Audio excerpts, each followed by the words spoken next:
Now, to give to everyone according to his work. To give to everyone according to his work. Since the Lord here mentions, I am coming with my reward to give to everyone, well, unfortunately, not everyone will receive the reward that the Lord is intending to give. Because we will see that in verses 14 and 15, that not all deserve the reward from the Lord. Some will receive a reward, but some will receive a judgment from the Lord.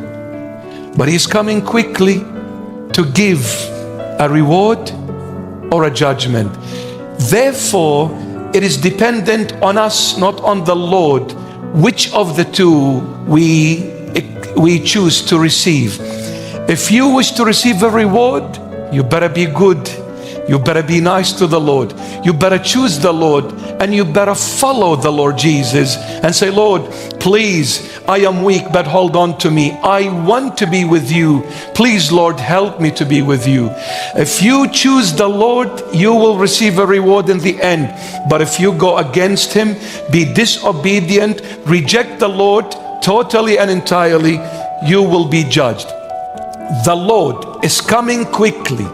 And when He comes, He's got the reward. He's either gonna pay you or He's either gonna judge you. In both ways, the Lord is glorified. In both ways. Because those who were loyal to Him, He will pay them accordingly. And those who were disloyal to Him, He will pay them also accordingly. God is fair. God is just in all of His judgments. He never forgets anything. Nothing passes Him by unnoticed. Everything is documented in His holy presence. Everything. To give to everyone according to his work. Look at this, verse 13. I am, is the Lord Jesus, the Son of God, is talking. I am the Alpha and the Omega, the beginning and the end, the first and the last. This verse is a very clear and concise answer to anyone who doubts that Jesus Christ is God. Anyone who doubts the deity of Christ. And anyone who doubts when we say that Jesus Christ is the Son of God. Some Christians, even Christians, some think that being the Son of God is a lesser status than the Father. Meaning God is greater than the Son. The Father is greater than the Son. This is how they think. But look at the Lord. He is saying, I am the Alpha and the Omega, the beginning and the end, the first and the last. Alphabetically speaking, what is the first letter in the alphabet? A. And what is the last letter in the alphabet? Z. Or in the American accent, Z. Z. Now I ask you this. Is there anything before the letter A, alphabetically speaking? Is there? Nothing comes before it. Is there anything after the letter Z? Is there? Okay, if God the Father was greater than the Son, and the Son says, I am the A and the Z, where would I put the Father? There is no room for the Father to be greater than the Son, since the Son is the A and the Z. Since the Son is the beginning and the end, where would I put the Father? Where would I put God, for that matter? So if Jesus Christ is just a prophet, where would I put God then? Where would I? If He is the Alpha and the Omega, the A and the Z, where would I put God? No room for God. If He is the first and the last, anything before the first? No. Anything after the last? No. There is no room for God. You know why? Because Jesus Christ is God. That's why. On the other hand, you've heard us say this. Some think that God the Father is greater than the Son. The Father is greater than the Son. Well, let me ask you this. At a human level, so we can relate to it more. When a man gets married and they have a child,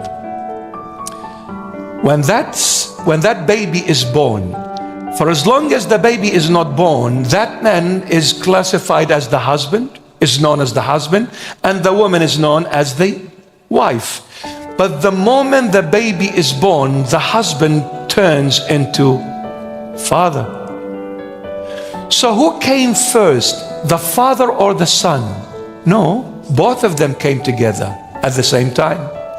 The moment the son was born, father came. Without the son being born, there is no father, he's only a husband. So they both came at the same time. No one came before the other. The father didn't come before the son because the father was not the father until the son came. So they're all equal. Father and Son and Holy Spirit, one God in nature, one God in essence. You with me? But now let's come to the Son of God here. I am coming quickly. He says, I am the Alpha and the Omega. He is now talking alphabet. What is the alphabet? The alphabet is when you put letters together, what do you get? A word. John 1:1, in the beginning was the Word, and the Word was with God, and the Word was God. I am the Alpha and the Omega. The Son of God is saying, I am the Logos. I am the intellect. And the intellect is to do with the Word, because the intellect gives birth to the Word. It's a long topic. This is a topic on its own. I don't have the time. But it is the brain that gives birth to the Word. So the Word comes from the brain, and the Word is the brain, and the brain is God. In the beginning was the Logos. Logos in Greek means intellect, brain.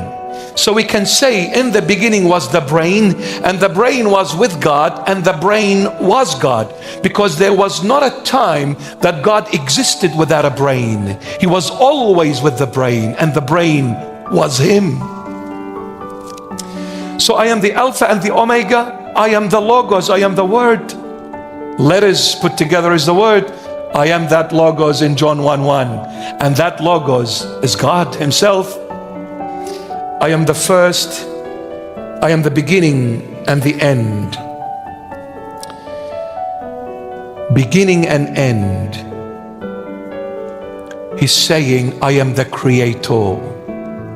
I am God, the Logos, Alpha and Omega, beginning and end. I am the Creator. Why? Because He says, to my beginning there is no beginning, and to my end there is no end. When we read in Genesis 1:1, in the beginning God created the heavens and the earth. Now this beginning of Genesis is the beginning of the universe, but the beginning of John 1:1 is the beginning that has no beginning.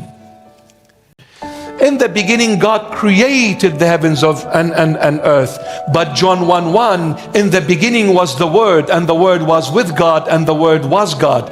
This beginning in John 1:1 has no beginning, but the beginning of Genesis 1:1 is the beginning that began by the God who has no beginning to His beginning.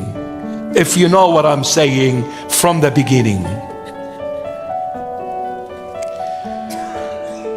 God who has no beginning to His beginning began a universe. Mother Nature did not create you. That's nonsense. That is ridiculous. That is a very foolish statement that should never come from an intellectual being. Should never come. Just because something exploded over 13.5 billion years ago, this complex universe came into existence. It's like insulting the human intelligence and saying to them the Oxford Dictionary came together in this perfection and complexity because something exploded in the printing press. That's a joke. This Oxford Dictionary can't come together because of an explosion. It only came together and was made possible for its existence because there was a brain behind it that put it together. How much more the universe than the Oxford Dictionary? All the intelligence in this magnificent universe, do you think it came without a brain behind it? This brain is the Alpha and the Omega, Jesus Christ of Nazareth. Amen. It only makes sense. So I am the beginning and the end. I created everything because I began everything and I end everything. And to you, my beloved children, I should be your beginning and I should be your end. You all came from me. That's what it all began. And I want all of you to end up with me. That's where it all should end. From me you came, to me you come back. I am the beginning of your existence, and I am the end of your existence. From heaven we came, to heaven we go back. I am the first and the last. First and last. So where are we now between the first and the last? We are in between. So the Lord Jesus says, I am the first and the last, and you guys between the first and the last. What is the Lord trying to say here? He's saying, since I put you in between, I am the first, meaning look to the future. Look straight ahead. Don't ever look back. Look straight ahead. When you look straight ahead, what is that? That is your goal, your objective. I want to achieve this. When somebody says, I wish to be a doctor, do they look back or do they look forward? Of course they look forward. So I wish to become this person. I wish to achieve this. You always look forward when it comes to achieving something. You never look back. So God says, I am the first, meaning I should be your goal. The Lord said it, wherever I am, Father, I wish them to be with me. I want them to be with me. And where is the Lord now? He went up to heaven and sat at the right hand of the Father in His glory. We need to look forward. We need to look up to heaven, because the first, who is the first, is in heaven. And that's my objective, my goal. I wish to be with the Lord. Therefore, I will look forward to making sure I make it to heaven.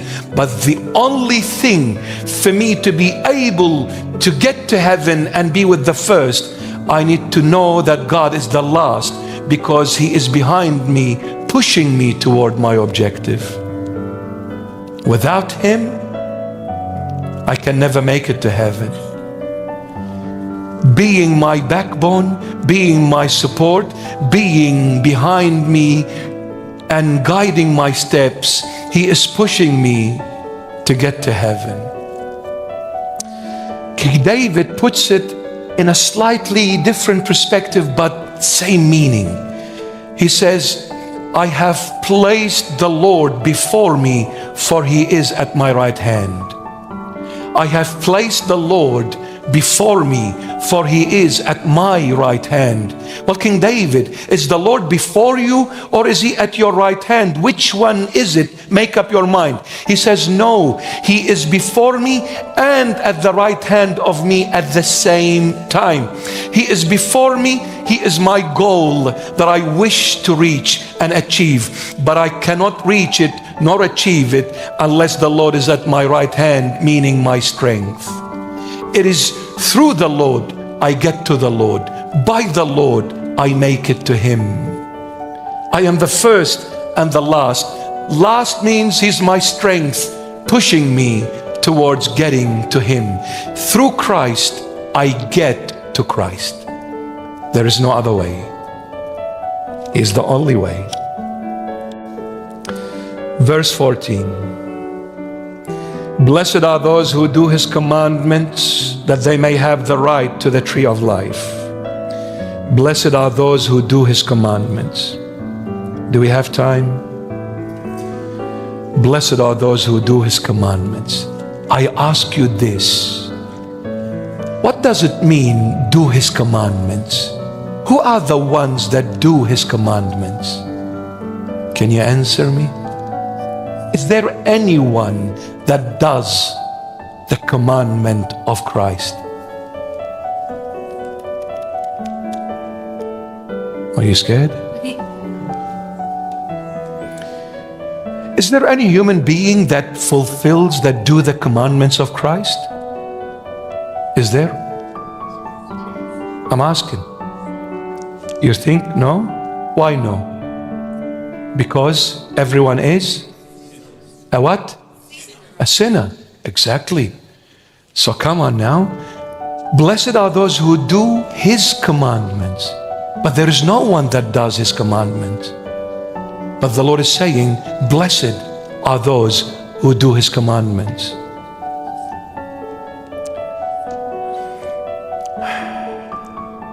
But the secret word here is in the word do.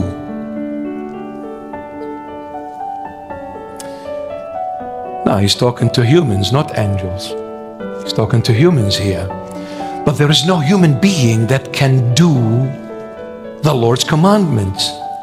But He says, blessed are those who can do it.